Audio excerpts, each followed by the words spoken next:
How could you not be with this kind of a weather day? This is the fair board member's dream, isn't it? This is ideal fair weather. The 75, almost 80 breeze. Little cloud, but sunshine for the most part. Shows are going on. It's a great day here at the fair. It is. How much work does a fair board member put in? You know, there's so much stuff that goes on here that I think people probably have no idea the kinds of things that you do during the year.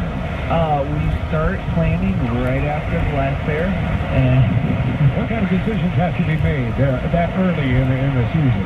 It's basically a review of what went well, what didn't go well, where we'd like to improve, what we'd like to see new. We go by what people have suggested, those kind of things. We take all that into consideration and say, okay, we can find this big way, we can find this entertainment act, we can find this band that everybody wants.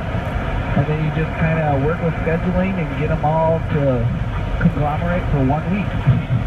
Many states have a fair association with a convention where everybody comes together, and then the exhibitors are there, the midway operators, entertainers. Is that the case in Minnesota too?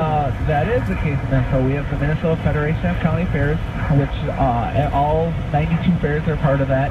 We have convention in mid-January where, you know, we all come together, the Midwest Showmen, the Minnesota Federation of County Fairs, the Showwomen, concessionaires, entertainment acts. You all mingle for 4 days at the DoubleTree up there in Minneapolis, and you lay out, okay, we want to see this act. We have what they call showcases. So every night for 3 hours you get to see bands, magic shows, just general entertainment that is looking to book a fair.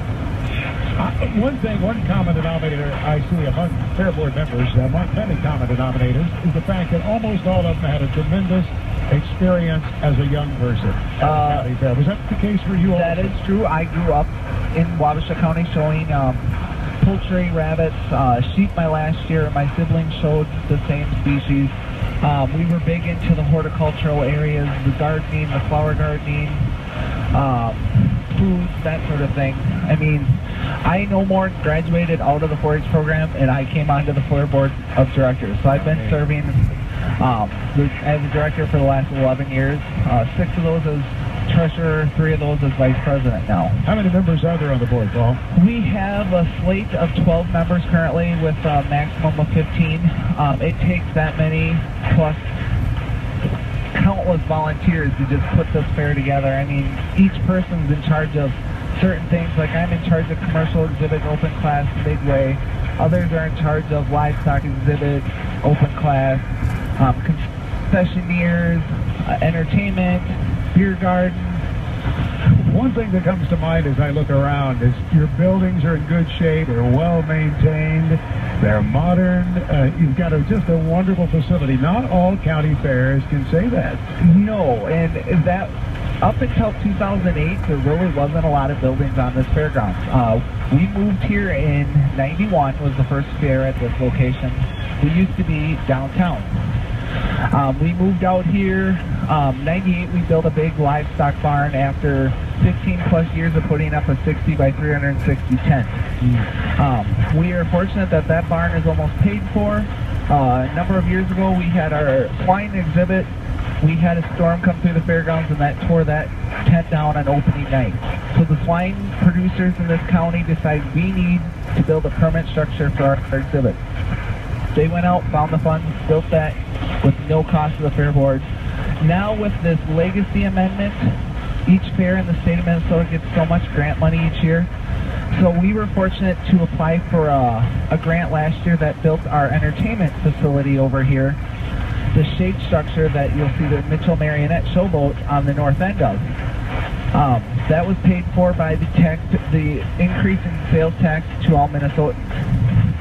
Well, it's just a wonderful set of buildings. Area here. Do you find folks will travel from neighboring counties to come to the Wabasha County? We do get a lot of travel, and especially from across the river in Wisconsin, just because we are a river city here, and we have an interstate bridge that sets 2 miles from here. So we get people from Pepin County and whatnot that they'll come over and visit the fair, see our demo derby, see our dairy exhibits. And we are fortunate. We do have a few families that come over here to be part of our 4-H program because their county doesn't have a dairy show really anymore, and they want to be part of a dairy show. And we have one of the largest dairy shows in Minnesota. We are fortunate that in Wabasha County we have a lot of dairy farms and a lot of people active in the dairy industry here. You know, Brian, I think you were here to witness a few minutes ago when someone spoke to me about possibly going into the show ring. I know. No. I know my limitations. I wouldn't do that to a great county fair like this. Paul, when we have Max come back, we will have that set up in advance, and we won't tell him because he'll forget. He won't know. And then next year we'll just take him up to the ring to show him the dairy show, and then we'll just have something ready to go.